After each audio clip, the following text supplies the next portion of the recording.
আসসালামু আলাইকুম রহমতুল্লাহ। আশা করি সবাই ভালো আছেন, আলহামদুলিল্লাহ।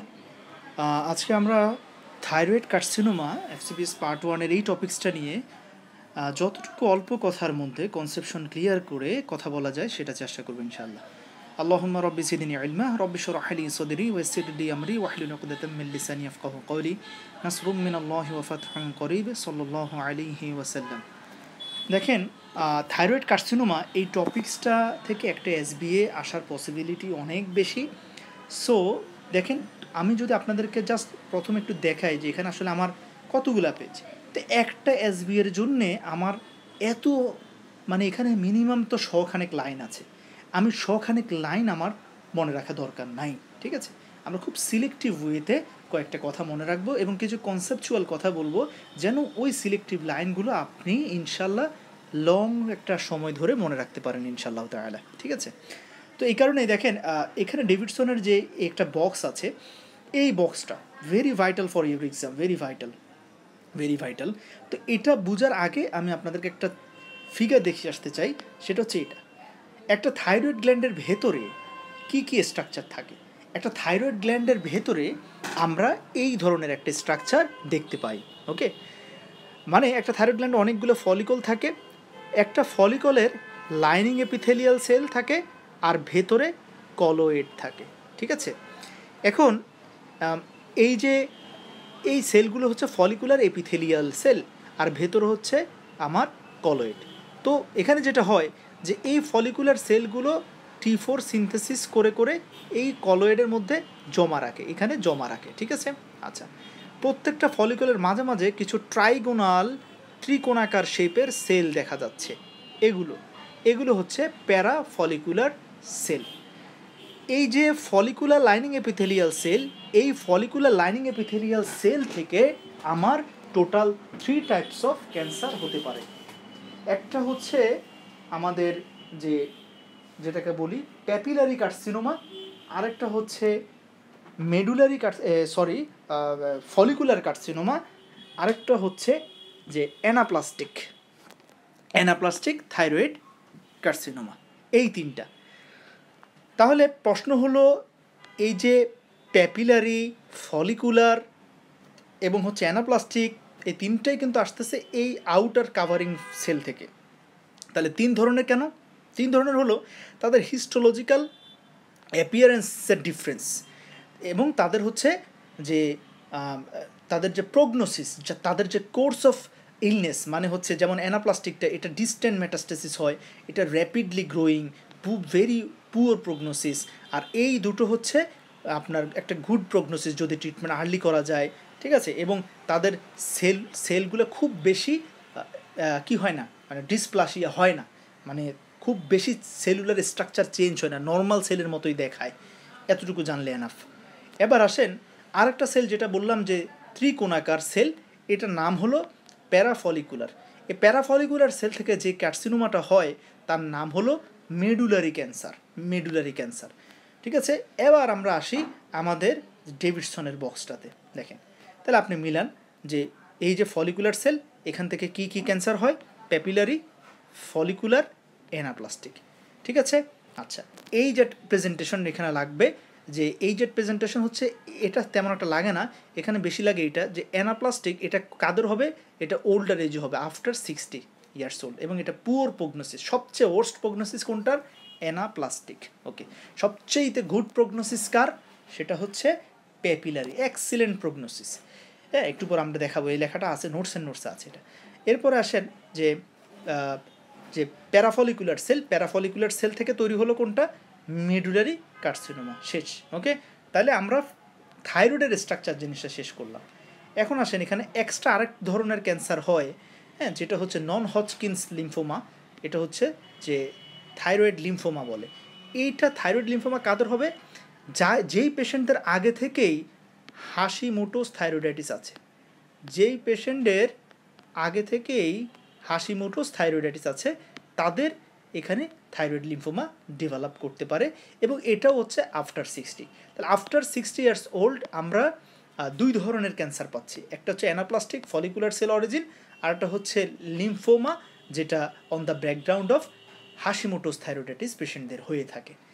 এখন আসেন এই চার্টটা পড়ার পর আমি অলরেডি আমার টেলিগ্রাম একাডেমিক গ্রুপে দিয়েছি যে এই বক্সটা আপনারা এই ডেভিডসনে মার্চ করে নেবেন, এই বক্সটা দেখেন এটা। তাহলে প্রথমে আসেন এই বক্স থেকে আমার কী লাগবে, দেখেন আমি বারবার বলি যত কম ইনফো আপনি নিতে পারেন। তাহলে এই যে এখানে প্রথমে দেখেন টাইপসগুলো লেখা আছে যে প্যাপিলারি সবচেয়ে এক্সিলেন্ট প্রগনোসিস, তাহলে which carcinoma does have excellent prognosis, এটা হচ্ছে এই আপনার প্যাপিলারি কার্সিনোমা। আর সবচেয়ে ভেরি পুয়ার বা ওয়ার্স্ট প্রগনোসিস কার, সেটা হচ্ছে অ্যানাপ্লাস্টিক। গুড প্রগনোসিস কার, সেটা হচ্ছে ফলিকুলার। আর মাঝখানের মেডুলারি এবং থাইরয়েড লিম্ফোমা এই দুটো হচ্ছে পুয়ার প্রগনোসিস। বোঝা গেছে? আচ্ছা, এখন আসেন এই যে এতগুলা ক্যান্সার টাইপ, এর মধ্যে হেমাটোজেনাস কিছু মেটাস্টেসিস হয়, মানে ব্লাড ভেসেলসের মাধ্যমে তারা অন্যত্র চলে যায়। আর জানেন তো যেখানেই ব্লাড ভেসেলসের মাধ্যমে ছড়ায় সেটা কিন্তু ডিস্ট্যান্ট মেটাস্টেসিস হয়, কারণ ব্লাড তো বডির সারা জায়গায় যাইতে পারে। তো এই কারণে দেখেন এই এতগুলো ক্যান্সারের মধ্যে কার কার হেমাটোজেনাস স্প্রেড হয়, এখানে দুটো ক্যান্সারের হেমাটোজেনাস স্প্রেড হয়। একটা হচ্ছে অ্যানাপ্লাস্টিক, সবচেয়ে ইম্পর্টেন্টলি অ্যানাপ্লাস্টিক, এটার হচ্ছে হেমাটোজেনাস স্প্রেড হয় ফলে। আর হেমাটোজেনাস মানে এটা প্রশ্ন অন্যভাবে আসতে পারে যে ডিস্টেন্ট মেটাস্টেসিস। আর আরেকটা হচ্ছে যে আপনার ফলিকুলার যে কার্সিনোমা, ওইটারও হেমাটোজেনাস স্প্রেড হয়। কিন্তু দেখেন ব্যতিক্রম, এটা হেমাটোজেনাস স্প্রেড হলেও এটার কিন্তু যদি আর্লি ট্রিটমেন্ট দেওয়া যায় এটা কিন্তু গুড প্রগনোসিস। কেন? কারণ ফলিকুলার কার্সিনোমাতে সেলুলার আর্কিটেকচারাল চেঞ্জ খুব একটা হয় না, নর্মাল সেলের মতো থাকে। সো আর্লি ট্রিটমেন্ট দিলে সেটা মিউটেশনটাকে আপনি মানে কী করতে পারবেন, রিভার্স করে ফেলতে পারবেন। আচ্ছা, আর প্যাপিলারি কার্সিনোমা কীভাবে মেটাস্টাসিস করে? প্যাপিলারি কার্সিনোমাটা মেটাস্টাসিস কিন্তু সেটা হয় মূলত লিমফ্যাটিক্সের মাধ্যমে। কিসের মাধ্যমে? লিমফ্যাটিক্সের মাধ্যমে। তাহলে লিমফ্যাটিক্সের মাধ্যমে যেই ক্যান্সারের মেটাস্টাসিস হয়, তাহলে থাইরয়েড হচ্ছে নেকে, তাহলে প্রথমে সে কোন লিম্ফ নোডকে ইনভলভ করবে? Cervical lymph node. তাহলে আপনাকে যদি বলি যে এই এতগুলো ক্যান্সারের মধ্যে সার্ভাইকাল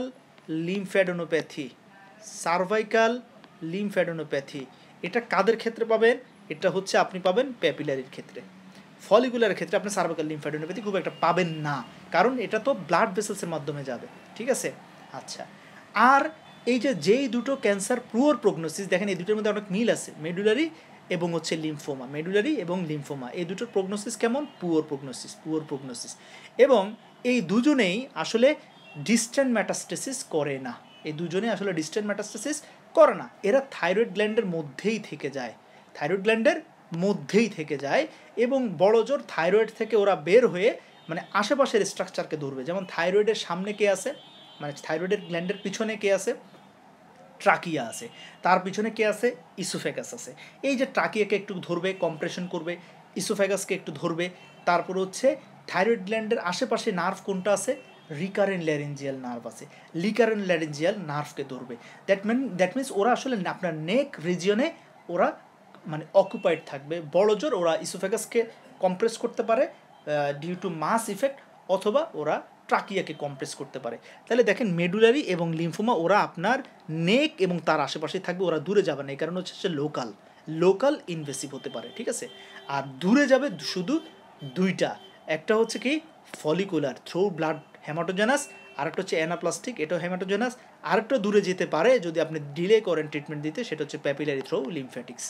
ঠিক আছে? এই হচ্ছে আমাদের ইস্যুগুলা, এখান থেকে আমাদের আর কিছু দরকার নাই। তাহলে লিম্ফোমাটা আপনাদেরকে বলে দিলাম যে এটা হাশিমোটোস ব্যাকগ্রাউন্ডে হয়। আচ্ছা, এখন এখান থেকে আমাদের আর কিছু দরকার নাই। এখন দেখেন যে এই যে ক্যান্সারগুলো হচ্ছে, এই ক্যান্সারগুলো কেন হচ্ছে?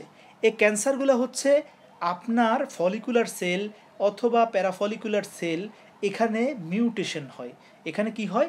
মিউটেশন হয়ে এই ফলিকুলার সেল, প্যারাফলিকুলার সেল তাদের স্বাভাবিক সেল ডিভিশনের যে রেগুলেশন সেটা তারা হারিয়ে ফেলে, এবং এই কারণে তাদের অ্যাবনর্মাল ক্লোনাল প্রলিফারেশন হয়ে এখানে ম্যালিগনেসিটা হচ্ছে। তাহলে প্রশ্ন হলো এখানে কি ধরনের মিউটেশন হচ্ছে? এটা আপনাদের এফসিবিএসের জন্য দরকার নাই, এমনি জাস্ট একটু যদি কনসেপশন জানতে চান সেই ক্ষেত্রে লাগতে পারে যে কোথায় কোনটার কি মিউটেশন হচ্ছে। এখানে একটা চার্ট আছে, আমি দেখাচ্ছি আপনাদেরকে। এই যে এটা, এর মধ্যে শুধু দুইটা জিনিস জানবেন, যেমন আপনার যে মেডুলারি কার্সিনোমা, যেটা medullary thyroid cancer, medullary thyroid cancer হচ্ছে রেট জিনের মিউটেশনের কারণে হয়। এখানে আরেকটা প্রশ্ন আসে যে রেট জিন এটার এই যে মিউটেশন এটা দুই ধরনের হতে পারে। একটা হচ্ছে অ্যাক্টিভেশন টাইপ মিউটেশন, আরেকটা হচ্ছে inactivation type mutation. That means এই যে রেড জিন, এই রেড জিনটা একটা প্রোটিন তৈরি করে, এই প্রোটিনটা হলো আর কিছুই না একটা রিসেপ্টর। এই রিসেপ্টরটার নিচে একটা এনজাইম লাগানো থাকে, তার নাম হচ্ছে টাইরোসিন কাইনেজ এনজাইম। তাহলে এই পুরো রিসেপ্টরটাকে আমরা কি বলতে পারি? Tyrosine kinase receptor. তাহলে দেখেন, মনে করেন যে এটা হলো আপনার সেই প্যারাফলিকুলার সেল। প্যারাফলিকুলার সেল, এই প্যারাফলিকুলার সেলে স্বাভাবিকভাবেই টাইরোসিন কাইনেজ রিসেপ্টর থাকে নির্দিষ্ট সংখ্যায়। এখন কোনো কারণে যখন প্যারাফলিকুলার সেলের ভিতরে থাকা এই রেড জিনের মিউটেশন হবে, মিউটেশন কোন ধরনের মিউটেশন হচ্ছে এখানে? Activation type mutation. That means mutation হওয়ার কারণে এই রেড জিনটা বেশি বেশি এক্সপ্রেস করবে, ফলে সে বেশি বেশি টাইরোসিন কাইনেজ রিসেপ্টর সিনথেসিস করবে। ফলে দেখেন, যেই প্যারাফলিকুলার সেলে একটা টাইরোসিন কাইনেজ রিসেপ্টর ছিল, তার মধ্যে এখন রিসেপ্টর হচ্ছে কয়টা? 8-10টা রিসেপ্টর। ফলে এই রিসেপ্টরগুলোর কাজ কি? এই রিসেপ্টরগুলো যখন তাদের অ্যাগনিস্টের সাথে বাইন্ড করবে, মানে গ্রোথ ফ্যাক্টরের সাথে বাইন্ড করবে, তখন তারা এই প্যারাফলিকুলার সেলকে সিগন্যাল দেয় যে তুমি সেল ডিভিশন করো। এখন একটা টাইরোসিন কাইনেজ রিসেপ্টর থাকলে প্যারাফলিকুলার সেল ডিভিশন করতো একবার, জাস্ট বোঝানোর জন্য। এখন যখন তার সেল সারফেসে অনেক টাইরোসিন কাইনেজ রিসেপ্টর এক্সপোজ হয়ে গেছে due to activation type mutation of RET proto-oncogene, ফলে এখানে এই প্যারাফলিকুলার সেলটা এখন অনেক বেশি বেশি অ্যাবনর্মালি সেল ডিভিশন করতে শুরু করবে। অ্যাবনর্মালি সেল ডিভিশন করতে গিয়েই সে কি হয়ে যাবে? ক্যান্সার তৈরি করে ফেলবে, তার নাম হচ্ছে মেডুলারি ক্যান্সার। তাহলে এটা হচ্ছে রেড প্রোটো-অঙ্কোজিনের অ্যাক্টিভেশন টাইপ মিউটেশনের কারণে আমাদের মেডুলারি কার্সিনোমা হচ্ছে। ঠিক আছে, একইভাবে আপনার TP53, এই এটা তো আপনারা সবাই জানেন, P53 যে জিন, এটার মিউটেশনের কারণে P53 প্রোটিনটা আর তৈরি হবে না। আর P53 প্রোটিনটার কাজই হচ্ছে আমার একটা সেল যখন ক্যান্সারাস হয়ে যায় তাকে অ্যাপোপ্টোটিক পাথওয়েতে নিয়ে ডিস্ট্রয় করে ক্যান্সার সেল থেকে বডিকে রক্ষা করা। তাহলে যখন TP53-তে মিউটেশন হবে তখন ওই P53 প্রোটিন থাকবে না, ফলে সেলের অ্যাপোপ্টোসিস হবে না ম্যালিগন্যান্ট সেলের, ফলে সেখান থেকে আমরা অ্যানাপ্লাস্টিক কার্সিনোমা অরিজিন হতে পারে। মাঝখানের এইগুলো আসলে আসে না, চাইলে দেখতে পারেন। ঠিক আছে, তাহলে এই হচ্ছে আমাদের ক্যান্সারের ব্যাপারটা। এখন আসেন, তাহলে আপনারা ফলিকুলার বুঝলেন, প্যারাফলিকুলার বুঝলেন, বোঝা যায় না শুধু লিম্ফোমা, থাইরয়েড লিম্ফোমা।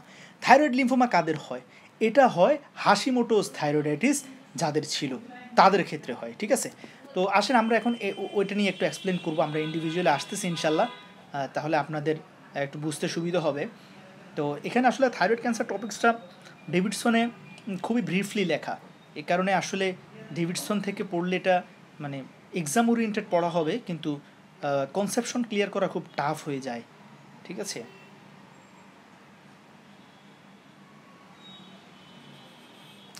তাহলে দেখেন, মেডুলারি কার্সিনোমাটাই আমরা প্রথমে বলি। তাহলে মেডুলারি কার্সিনোমা এটা কোত্থেকে হয়? এটা হচ্ছে প্যারাফলিকুলার সেল থেকে হয়। আচ্ছা, এখন এই প্যারাফলিকুলার সেলগুলো যখন ম্যালিগন্যান্ট ট্রান্সফরমেশন হয়ে যায়, তারা আর স্বাভাবিক প্যারাফলিকুলার সেল নয়, ম্যালিগন্যান্ট, তখন প্যারাফলিকুলার সেলের মধ্যে কিছু এক্সট্রা জিন অ্যাক্টিভেটেড হয়ে যায় যারা নর্মালি ইনঅ্যাক্টিভেটেড অবস্থায় ছিল। প্যারাফলিকুলার সেলের মধ্যে নর্মালি কোন জিনটা অ্যাক্টিভেটেড থাকে? সেটা হলো ক্যালসিটোনিন জিন, এবং সেই ক্যালসিটোনিন জিনটা ক্যালসিটোনিন প্রোটিন তৈরি করে।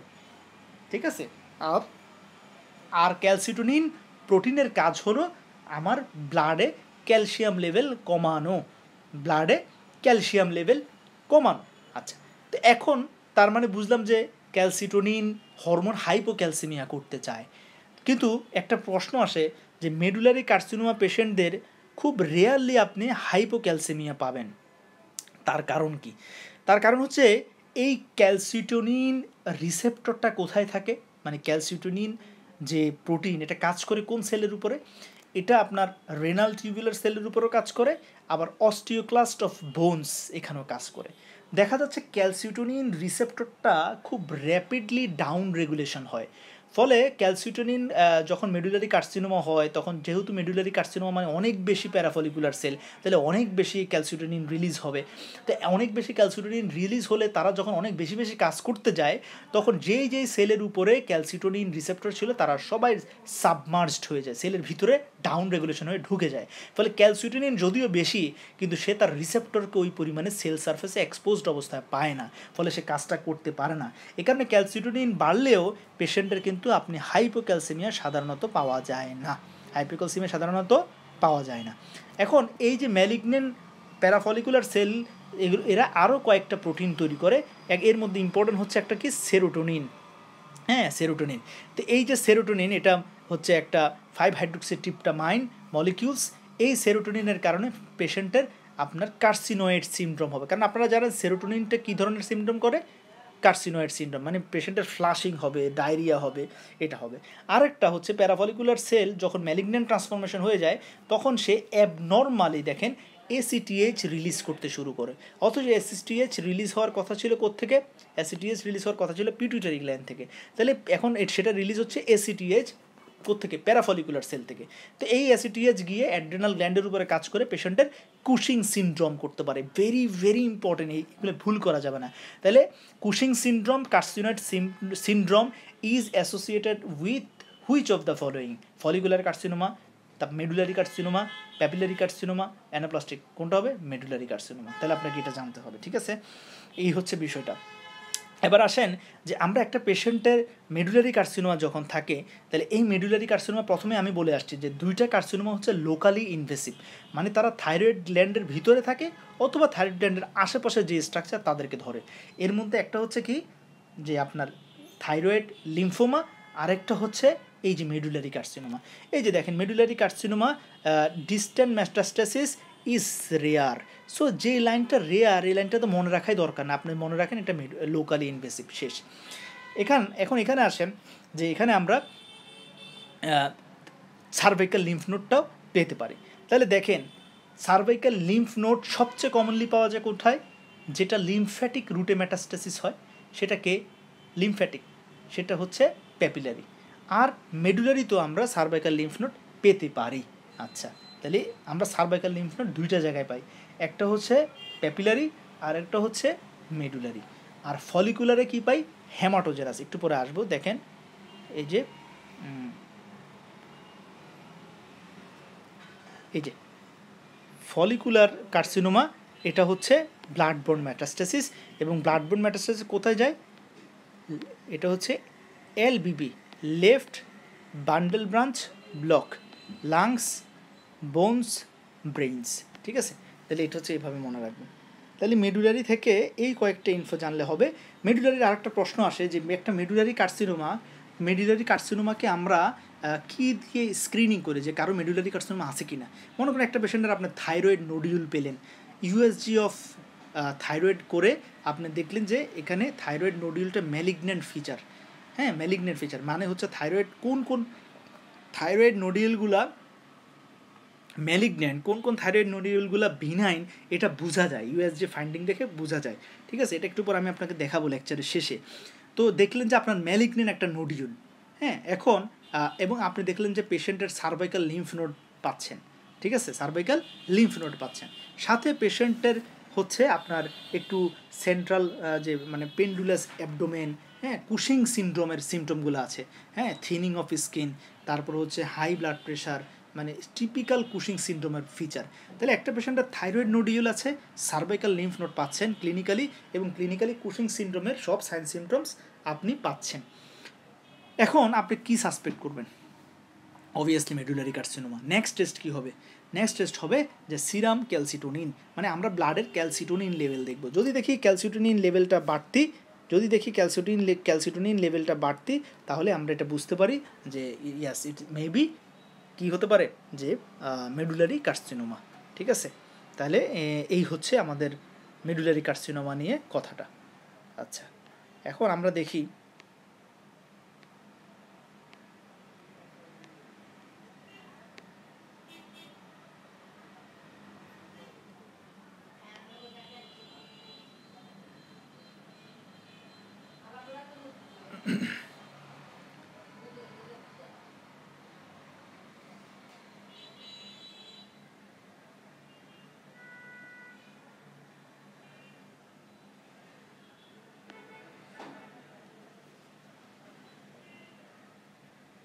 ওকে, আচ্ছা এবার মেডুলারি যে থাইরয়েড ক্যান্সার, এই মেডুলারি থাইরয়েড ক্যান্সারে তাহলে আমরা দ্য বেস্ট, দেখেন লাইনটা দেখেন, the best screening and diagnostic test, the best screening and diagnostic test হচ্ছে কি ক্যালসিটোনিন লেভেল দেখব। তবে ক্যালসিটোনিন লেভেলটা দেখার আগে আমরা পেশেন্টকে কী দিয়ে নিই, পেন্টাগ্যাস্ট্রিন দিই, পেন্টাগ্যাস্ট্রিন। যদি পেন্টাগ্যাস্ট্রিন দিয়ে স্টিমুলেশন দেওয়ার পরে ক্যালসিটোনিন লেভেল অনেক বেশি বেড়ে যায়, কত টাইমস বাড়ছে এগুলো জানা দরকার নেই, অনেক বেড়ে যায় রাইজ ইন ক্যালসিটোনিন, তাহলে আমরা এটা হচ্ছে মেডুলারি থাইরয়েড ক্যান্সার, আমরা এটা কনফার্ম করতে পারবো। ঠিক আছে, আর আরও কনফার্ম করতে হলে তো আমরা এফএনএসি বা হিস্টোপ্যাথোলজি এটা এখানে দরকার নাই আর কি। মেইন হচ্ছে এখানে কী করতে হবে, জেনেটিক মিউটেশন করতে হবে। আর হচ্ছে যদি কোনো পেশেন্টের আপনার মনে হয় যে এটা মেডুলারি ক্যান্সার, মানে আপনি তার ক্যালসিটোনিন লেভেল রেইজ পেলেন এবং আপনার মনে হলো যে এটা মেডুলারি ক্যান্সার, তাহলে আপনাকে অবশ্যই এখানে MEN2 আছে কিনা সেটা এক্সক্লুড করতে হবে। তাহলে মেডুলারি ক্যান্সার এটার সাথে আরও কিছু হরমোনাল অ্যাবনর্মালিটি থাকতে পারে, যেমন পেশেন্টের হাইপার প্যারাথাইরয়েডিজম থাকতে পারে, পেশেন্টের ফিওক্রোমোসাইটোমা থাকতে পারে, যে এগুলো আপনাকে দেখতে হবে পেশেন্টের আছে কিনা। কারণ যখন আমি পেশেন্টকে অপারেশন করতে যাব, মেডুলারি থাইরয়েড ক্যান্সারের অপারেশন যখন করতে যাব, তো করতে গেলে মানে অপারেশনটা কী করবো, হয় হেমিথাইরয়েডেক্টমি নাহলে টোটাল থাইরয়েডেক্টমি করব।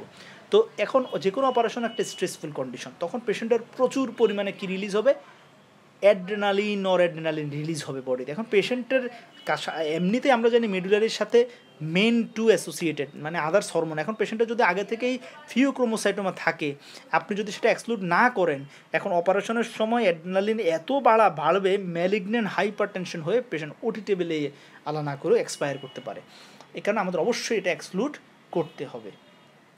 আরেকটা প্রবলেম হচ্ছে, দেখেন খুব ইন্টারেস্টিং, মেডুলারি কার্সিনোমার থেকে কি রিলিজ হয়, মেডুলারি কার্সিনোমা থেকে রিলিজ হয় ক্যালসিটোনিন। আর ক্যালসিটোনিনের কাজ হলো কি, ব্লাড ক্যালসিয়াম লেভেল কমানো। কিভাবে কমায়, অস্টিওক্লাস্টিক অ্যাক্টিভিটিকে ইনহিবিট করা, ফলে অস্টিওক্লাস্ট আর মানে বোন রিজর্পশন করে না, এবং যে রেনাল ক্যালসিয়াম রিঅ্যাবজর্পশনও কমিয়ে ফেলে। তো এইভাবে সে হাইপোক্যালসেমিয়া করতে চায়। কিন্তু যদি কারো মেডুলারি কার্সিনোমার সাথে অ্যাসোসিয়েটেড হাইপার প্যারাথাইরয়েডিজম থাকে, হাইপার প্যারাথাইরয়েডিজম ক্যালসিটোনের জাস্ট উল্টা কাজটা করবে, PTH প্যারাথাইরয়েড হরমোন করতে চায় হাইপার ক্যালসেমিয়া, আর মেডুলারি থাইরয়েড ক্যান্সার করতে চায় হাইপোক্যালসেমিয়া। এখন আমি আগেই বললাম যে মেডুলারি ক্যান্সারের হাইপোক্যালসেমিয়া করার ক্ষমতা খুব কম, শুরুর দিকে হয়তো হাইপোক্যালসেমিয়া হবে, কিন্তু সিভিয়ার হাইপোক্যালসেমিয়া কখনই হবে না। তা আলটিমেটলি কোনো একটা মেডুলারি থাইরয়েড ক্যান্সার পেশেন্টের যদি হাইপার ক্যালসেমিয়া আপনি পান, আপনাকে চিন্তা করতে হবে যে এই মেডুলারি ক্যান্সারের সাথে MEN2 অ্যাসোসিয়েটেড আছে কিনা, অর্থাৎ পেশেন্টের কনকমিটেন্টলি হাইপার প্যারাথাইরয়েডিজম আছে কিনা চেক করতে হবে। একটা মেডুলারি ক্যান্সার পেশেন্টের যদি হাইপার টেনশন থাকে, ব্লাড প্রেশার, আপনাকে দেখতে হবে পেশেন্টের ফিওক্রোমোসাইটোমা আছে কিনা। ঠিক আছে, এগুলো আপনাকে অবশ্যই এক্সক্লুড করতে হবে। একটা মেডুলারি ক্যান্সার পেশেন্টের GIT কোন সিমটম থাকবে, পেশেন্টের ডায়রিয়া থাকতে পারে। কেন, ওই যে সেরোটোনিন 5-HT রিলিজ করে, আর সেরোটোনিন কী করে, সেরোটোনিন GI পেরিস্টালসিস বাড়িয়ে দেয়, সেরোটোনিন GI পেরিস্টালসিস বাড়িয়ে দেয় through 5-HT3 receptor activation. 5-HT3 receptor কোথায় থাকে, GIT স্মুথ মাসেলে থাকে, এটা স্মুথ মাসেল কন্ট্রাকশন করে। ঠিক আছে, আচ্ছা তাহলে এই হলো আমাদের মেডুলারি কার্সিনোমা নিয়ে কথাবার্তা। আচ্ছা, এবার আমরা আসি প্যাপিলারি কার্সিনোমা। প্যাপিলারি কার্সিনোমা বললাম সেটা কোত্থেকে অরিজিন হয়, সেটা লিমফ্যাটিক্সের মাধ্যমে ডিস্টেন্ট মেটাস্টেসিস হতে পারে, এবং এই কারণে যেখানে আমরা সার্ভাইকাল লিম্ফ নোড পাবো, এতটুকু বললেই এনাফ। আর প্যাপিলারি কার্সিনোমা থেকে আমাদের আরও কয়েকটা ইনফো একটু লাগবে। এই ইনফোগুলা যে প্যাপিলারি কার্সিনোমা, এটা একটা প্যাপিলারি কার্সিনোমা। দেখেন এখানে এই যে দেখেন, আমি যদি একটু বড় করি, এগুলো হচ্ছে এক একটা থাইরয়েড ফলিকল, এগুলো হচ্ছে এক একটা থাইরয়েড ফলিকল।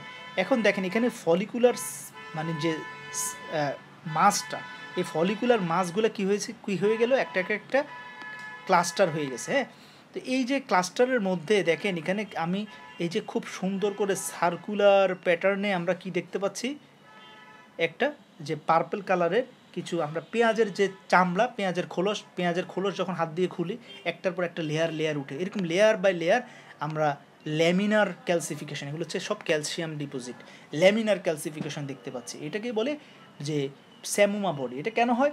যখন প্যাপিলারি কার্সিনোমা ডেভেলপ করে, যে ফলিকুলার সেলগুলো অ্যাবনর্মালি গ্রো করতেছে, এখন ফলিকুলার সেল এমন পরিমাণে অ্যাবনর্মাল সেল ডিভিশন শুরু করছে যে ওরা এখানে একটা মাস তৈরি করলো।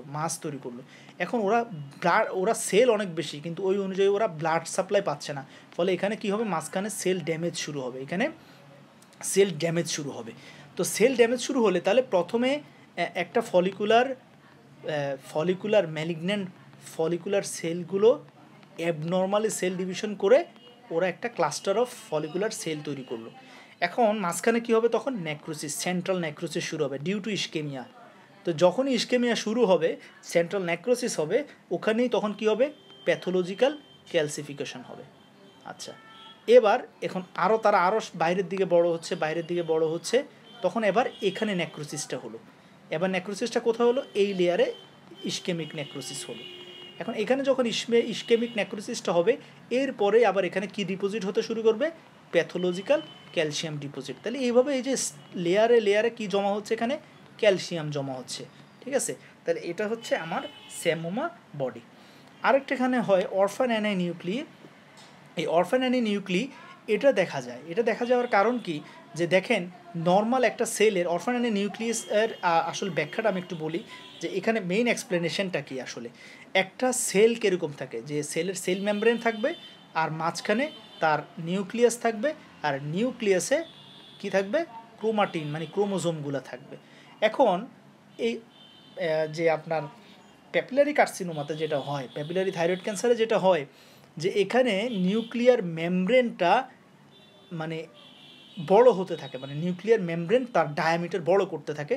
তো নিউক্লিয়ার মেমব্রেনে থাকার উচিত ছিল এখানে, সে বড় হতে হতে সে সেল মেমব্রেনের সাথে নিজেকে মার্চ করে ফেলে, এবং ক্রোমাটিনগুলো থাকার কথা ছিল মাঝখানে, সে তার নিউক্লিয়ার মেমব্রেন যখন পেরিফেরালি সরে যায়, এই ক্রোমোজোমগুলোও নিউক্লিয়ার মেমব্রেনের সাথে পেরিফেরালে গিয়ে অ্যাটাচড হয়।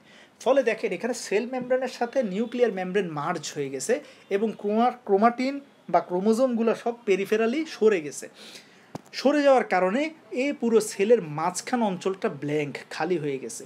এই কারণে দেখেন এটা হচ্ছে একটা অরফান অ্যানি নিউক্লিয়ার মতো আমরা বলতে পারি, অরফান অ্যানি সেল। হ্যাঁ, আচ্ছা, এখন দেখেন এখানে আপনারা দেখেন যে এই সেলটা দেখেন স্বাভাবিক একটা সেল, কারণ কি, তার একটা সেল মেমব্রেন দেখা যাচ্ছে, এবং মাঝখানে ভায়োলেট স্টেইন নেওয়া নিউক্লিয়াস দেখা যাচ্ছে, মানে সেলের ভিতরে কোনো ফাঁকা জায়গা নেই। কিন্তু এই সেলটা দেখেন, এই সেলটা হচ্ছে সব বাহিরেই একটা মেমব্রেন দেখা যাচ্ছে, এবং ক্লিন মেমব্রেন। দেখেন নর্মাল সেল মেমব্রেন এতটা ক্লিন দেখা যাচ্ছে না, কিন্তু এটা একদম ক্লিন কাট মার্জিন দেখা যাচ্ছে। তার কারণ কি, তার কারণ নিউক্লিয়ার মেমব্রেন, ক্রোমাটিন সব মার্জিনে চলে গেছে, এবং ওরা ভালো পরিমাণে ডাই নিয়ে ওরা ক্লিন কাট ভিজিবল হচ্ছে। কিন্তু সেলের মাঝখানে আর কেউ নেই, ফলে ওখানে কোনো স্টেইনই নেই, হ্যাঁ, না ইওসিন না হেমাটক্সিলিন কিছুই নিতে পারে না, ফলে এটা সাদা দেখাচ্ছে। এবং এটাকে দেখতে এই কারণে অরফান অ্যানি যে নিউক্লিয়াসের মতো লাগছে, তা আমরা এটা বলে থাকি। তো এই এতটুকু জানলে ইনশাল্লাহ শেষ। এবার আসেন আমরা তাহলে আপনাকে যে প্যাপিলারি কার্সিনোমা নিয়ে বললাম, প্যাপিলারি কার্সিনোমার আমরা বিশেষ কিছু হিস্টোলজিক্যাল প্যাটার্ন, এগুলো একটু ইম্পর্টেন্ট। এখন আপনাকে যদি প্রশ্ন করি যে মোস্ট কমন ক্যান্সার কোনটা, মোস্ট কমন ক্যান্সার কিন্তু এই প্যাপিলারি কার্সিনোমা মোস্ট কমন। এটা কাদের বেশি হয়, এটা হয় ইয়াঙ্গার ফিমেলদের বেশি হয় প্যাপিলারি। এটার প্রগনোসিস কেমন, এটার প্রগনোসিস এক্সিলেন্ট। আর্লি ট্রিটমেন্ট নিলে এটা ইনশাল্লাহ এক্সিলেন্ট ট্রিটমেন্ট, মানে পেশেন্ট ভালো হবে ইনশাল্লাহ তাআলা। আচ্ছা, এবার আসেন এরপরে আমাদের যে ফলিকুলার ক্যান্সার নিয়ে আসলে বেশি ইনফো নাই। ফলিকুলার ক্যান্সার এটা ব্লাড বোন মেটাস্টেসিস হবে, এবং কোথায় মেটাস্টেসিস হবে, লাংস, বোন, ব্রেইন, এখানে যাবে। আচ্ছা, এখানে আর কিছু দরকার নাই আমাদের। এবং এটার প্রগনোসিস কেমন, প্রগনোসিস হচ্ছে গুড। আচ্ছা, এবার আমরা আসি আমাদের যে নেক্সট যে পোর্শনটা, সেটা হলো যে মেডুলারি। হ্যাঁ, মেডুলারি কার্সিনোমা নিয়ে অলরেডি আপনাদের অনেক কথা বললাম। তো মেডুলারি কার্সিনোমার মধ্যে আরেকটা ইনফো জানেন, হিস্টোলজিক্যালি মেডুলারি কার্সিনোমার মধ্যে অ্যামাইলয়েড প্রোটিন পাওয়া যায়। কি পাওয়া যায়, অ্যামাইলয়েড প্রোটিন। কারণ এখানে যখন মেডুলারি মানে যে কার্সিনোমা মানে প্যারাফলিকুলার সেল যখন অ্যাবনর্মাল সেল ডিভিশন শুরু করে, তখন এই যে থাইরয়েড ফলিকুলের মাঝখানে থাকা যে ইন্টারস্টিশিয়াল প্রোটিনগুলো আছে, ওই প্রোটিনগুলো তাদের স্ট্রাকচার চেঞ্জ করে ফেলে, হ্যাঁ, মিসফোল্ডিং হয়ে যায়, তখনই এটাকে বলে অ্যামাইলয়েড প্রোটিন। এবং এটা দেখতে কেমন দেখা যায়, এটা আপনি মাইক্রোস্কোপিতে দেখবেন যে হোমোজেনাস পিঙ্ক কালারের একটা মাছ দেখতে পাবেন, এই যে এটা, যে ডিমের পুডিংয়ের মতো, ঠিক আছে? এটা হচ্ছে অ্যামাইলয়েড প্রোটিন। এই হচ্ছে আমাদের যে মেডুলারি কার্সিনোমা নিয়ে কথাবার্তা। এখানে ইনশাল্লাহ আর কিছু দরকার নেই, ঠিক আছে? আচ্ছা, এবার আমরা লাস্ট অফ অল যেটা আসতে যাচ্ছি, যে থাইরয়েড লিম্ফোমা নিয়ে।